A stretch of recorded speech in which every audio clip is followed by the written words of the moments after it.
सिरोही का medical college, जी हाँ, medical college का दर्जा वाला अस्पताल, लेकिन इलाज के नाम पे यहाँ हैरान करने वाली खामोशियां हैं या मरीज का दर्द सुनने वाला कोई नहीं है और लापरवाही यहाँ अक्सर इंसानियत को शर्मसार करती हैं। तो मासूम मरीज जो है वो मौत से कब तक जूझते रहेंगे और आमजन को इलाज की जगह सिर्फ इंतज़ार और ठगी क्यों मिल रही? तो बड़ी चीज़ ये है कि 24 अगस्त की रात को रामदेवरा से आए एक यात्रु की अचानक तबीयत बिगड़ी। परिजन 108 एम्बुलेंस से उसे सिरोही के सरकारी अस्पताल लेके पहुंचे, लेकिन यहाँ जो हुआ वह हैरान करने वाला था। मौजूद डॉक्टर ने उसे पहले तो ढंग से ट्रीट नहीं किया। परिजनों का आरोप है कि मरीज और उनके साथ ज्यादती हुई। इलाज करने की बजाय वो अपने चैम्बर में जाके सो गए। मरीज को रेफर कर दिया गया। परिजन गुहार लगाते रहे, मरीज की हालत खराब है, देख लीजिए, लेकिन डॉक्टर ने कहा वेंटिलेटर नहीं है, मरीज को रेफर करना पड़ेगा। परिजन मजबूरी में निजी एम्बुलेंस में उसे गुजरात के पालनपुर ले गए। परिजनों का कहना है 10,000 रुपये का खर्चा हुआ, लेकिन पालनपुर पहुंचते ही एक ड्रिप और इंजेक्शन लगाते ही मरीज की तबीयत ठीक हो गई। तो सवाल यह है, क्या साधारण इलाज सिरोही अस्पताल में नहीं हो सकता था? अगर हाँ, तो फिर यह समस्या परिजनों के सामने या मरीज को क्यों झेलनी पड़ी? तो आखिर यह लापरवाही है या आरोप झूठे हैं? दोनों अलग अलग चीज़ें हैं। लेकिन क्या छोटी मोटी बीमारी पे ही रेफर कर देना सिरोही अस्पताल में इलाज है? तो सिरोही जैसे अस्पताल को मेडिकल कॉलेज से संबद्ध या मेडिकल कॉलेज का दर्जा यहाँ क्यों है और ये दर्जा किस काम का है?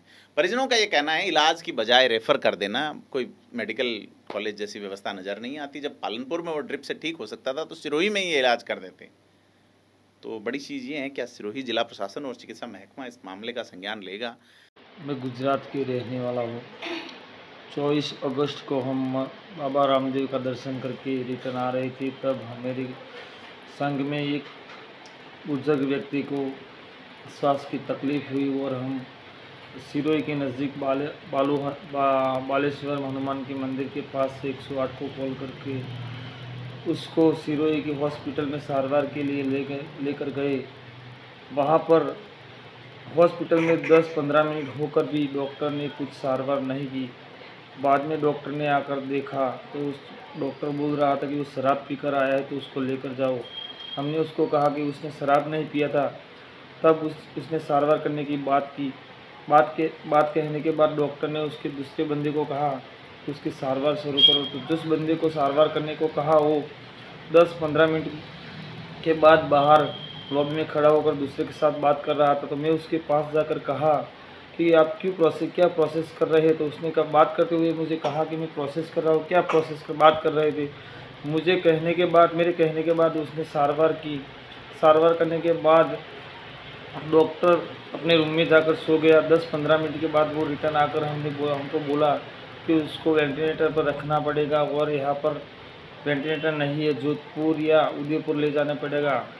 मैंने डॉक्टर साहब को बोला कि आप 108 हमें एम्बुलेंस दे दो तो हम गुजरात लेके पालनपुर जा सके। तो उसने कहा कि 108 आपकी पालनपुर में नहीं आएगी। तो हमें उसने वेंटिलेटर पर रखने को कहा। जब हमने कहा कि नॉर्मल है तो आप इसके सही तरह से इलाज कीजिए, तो भी उसने नहीं किया और हमें प्राइवेट एम्बुलेंस में 5,500 रुपया देकर भाड़ा देकर पालनपुर लाना पड़ा। पालनपुर लाने के बाद डॉक्टर ने 45 मिनट उसकी सारवार की। एक इंजेक्शन और बोतल चढ़ाने के बाद 45 मिनट के बाद वो बंदा रेडी हो गया। इसी तरह राजस्थान में कोई सारवार नहीं मिली, जिसके कारण हमें 10,000 का खर्चा करना पड़ा और राजस्थान में सिरोही की हॉस्पिटल में कोई सारवार नहीं मिली जो प्राथमिक सारवार मिलनी चाहिए। यह आमजन इसी तरह ठगा जाता रहेगा, क्योंकि अस्पतालों की लापरवाही और डॉक्टरों की संवेदनहीनता जो है लोगों की ज़िंदगी से खेल रही है। तो बड़ी चीज़ ये है कि क्या कुछ आवाज़ उठेगी या सिरोही की दीवारों से सन्नाटा यूं ही गूंजता रहेगा? नज़र बनी रहेगी। आप कमेंट करें, वीडियो को लाइक शेयर करें, चैनल को सब्सक्राइब करें। धन्यवाद।